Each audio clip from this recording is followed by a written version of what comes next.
علی جناب محمد عرفان رضوی صاحب السلام علیکم ورحمۃ اللہ وبرکاتہ۔ ہم آپ کے شکر گزار ہیں کہ آپ نے ہمیں خلیفہ گلزار ملت گروپ پر دامن گیرا سے یاد کیا۔ اللہ رب العزت آپ کو جزائے خیر عطا فرمائے۔ آپ نے یہ پوچھا ہے کہ لڑکی کی طرف لڑکے کی طرف سب سنی ہیں اور رشتہ دار بھی سنی ہیں، اور لڑکی کے یہاں بھی ماں بہن بھائی رشتہ دار سب سنی ہیں، لیکن صرف لڑکی کے باپ جماعت والوں سے تعلق رکھتا ہے۔ تو اس صورت میں کیا حکم ہے؟ لڑکے والوں کے لیے، لیکن لڑکی کی ماں چاہتی ہے کہ سنی صحیح العقیدہ لڑکے کو دیکھ کر اپنی بیٹی کی شادی کر سکوں۔ اس طرح ہے سوال۔ جناب محترم، اللہ رب العزت آپ کو جزائے خیر عطا فرمائے۔ فقیر قادری گدائے نظامی بدر الدین احمد خان رضوی مصباحی آپ سے مخاطب ہے۔ یہ اس دور کا بڑا المیہ ہے، اور یہ قرب قیامت اس طرح کے حالات تو بہرحال پیش آتے جائیں گے۔ جس طرح زمانہ نبی کریم صلی اللہ علیہ وسلم کے ظاہری بابرکت نشاں زمانے سے دور ہوگا، اس طرح کے فتنے فساد گھروں میں جو ہے اس طرح کے حالات پیدا ہوتے جا رہے ہیں۔ اللہ رب العزت اپنے پیارے حبیب صلی اللہ علیہ وسلم کے صدقہ و فعل ہم سب کی حفاظت فرمائے، اور سب کو مسلک حق اہل سنت والجماعت مسلک اعلی حضرت پر قائم و دائم رکھے۔ دیکھیں محترم، مگر یہ بھی ایک بہت بڑا المیہ ہے کہ آج کچھ لوگ اس طرح کے ہیلے بہانے کر کے غلط چیزوں کے تعلق سے اپنے آپ کو اس میں مبتلا کرتے ہیں جان بوجھ کر، اور بعد میں اس طرح کے ہیلے بہانے بناتے ہیں۔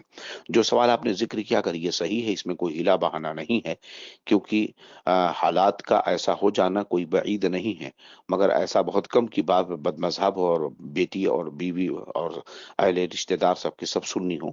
اگر بد مذہبی بئی مانا ہے کہ وہ کفریات سے مطلع نہیں ہے، بد مذہبوں کے تو اس کے سامنے، اس کے باپ کے سامنے بد مذہبوں کے کفریات اور ان کی کفری عبارتیں، ان کے عقائد کو کتابیں کھول کر کے دکھایا جائے، بتایا جائے۔ اگر وہ توبہ و رجوع کر لے تو ٹھیک ہے، اور اگر توبہ رجوع نہیں کرتا ہے تو یہ سارے معاملات جو ہے مسجد کی جماعت کے سامنے یا ذمہ دار علماء کے سامنے بطور اعلانیہ ہوں۔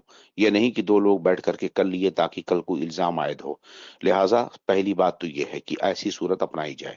دوسری صورت یہ ہے کہ اگر یقینی طور پر معلوم ہے کہ اس کا باپ بد مذہب ہے، اور ماں اور بیٹی وغیرہ سب سنیاں ہیں، اور اہل رشتہ دار بھی رشتہ دار اور تعلقات والے سب سنی ہیں، اور وہ چاہتے ہیں کہ یہ سنی لڑکے سے شادی ہو، تو اب لڑکی اور لڑکے والے دونوں طرف کے لوگ بیٹھ کر جماعت کے اندر اس چیز کو اعلانیہ ثابت کریں کہ باپ کا اس سے کوئی سروکار نہیں، اور جس شہر یا گاؤں میں ہوں وہاں کی اکثریت کو اس بات کا علم ہو کہ اس کے باپ کا اس شادی اور رشتے سے کوئی تعلق نہیں، وہ کسی قسم کا دخل و عمل نہ رکھے گا، اور نہ ہی بیٹی کے گھر اس کا آنا جانا ہوگا، نہ بیٹی کا باپ سے، اور نہ ہی جو ہے شادی کے بعد کیوں شادی سے پہلے وہ کیا کر رہے ہیں وہ ایک بات، عمل الگ بات ہے۔ بہرحال گستاخان رسول سے کسی بھی قسم کا رشتہ رکھنا جائز نہیں ہے۔ اگر بیٹیاں سنی ہیں تو بلا شبہ اگر انہیں سہارا ملے تو یہ بہتر ہے۔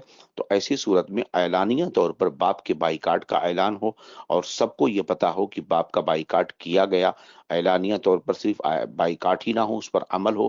ایسا نہیں کہ تحریر دے کر اعلان دے دیا گیا اور بعد میں شادی بیاہ میں سارے معاملے میں باپ شریک رہے۔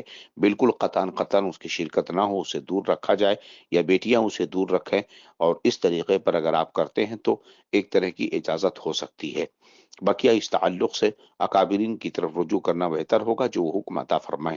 بہرحال یہی حکم انشاءاللہ ان کی طرف سے بھی آئے گا، لہٰذا احتیاط کی ضرورت کے تحت، اور جہاں تک بدگمانی میں مبتلا ہونا اور جو ہے ناجائز ہے، وہیں کسی کو بدگمانی میں مبتلا کرنا بھی یہ صحیح نہیں ہے۔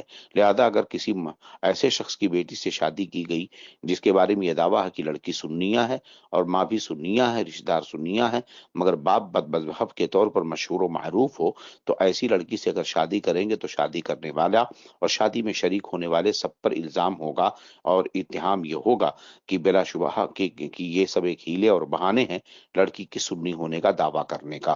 لہذا پہلے اعلانیہ اس کا ثبوت ہو، اور ذمہ دار علماء کے سامنے اس طریقے کی وضاحت و اظہار ہو، اور یہ کنڈیشن طے کر لی جائے ان شرائط و قیود کے ساتھ، اور آئندہ اس پر عمل کریں، تب تو یہ صورت ہو سکتی ہے کہ شادی اور نکاح ہو، ورنہ بالکل قطعاً اس کی اجازت نہیں ہوگی۔ ہذا ما عندی واللہ اعلم بالصواب۔ السلام علیکم ورحمۃ اللہ وبرکاتہ۔